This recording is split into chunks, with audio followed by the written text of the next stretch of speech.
2025 সালের নেদারল্যান্ডসের প্রথম স্নোফল। নেদারল্যান্ডসে এমনিতে খুব একটা স্নোফল হয় না। আজকে সকালবেলা ঘুম থেকে উঠে দেখি স্নোফল হয়েছে, তাই আমি তাড়াতাড়ি করে আমার বাসার 3 তলায় চলে আসছি। এখান থেকে আমি ভিডিওটা করছি। আমার বাসার পেছনের যে লেকটা, এটা খুবই সুন্দর লাগছে দেখতে।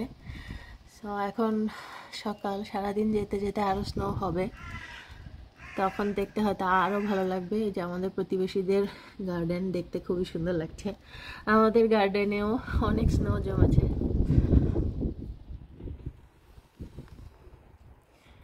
প্রচুর প্রচুর ঠান্ডা। আমি জানালাটা খুলে ভিডিওটা করছি আপনাদের জন্য।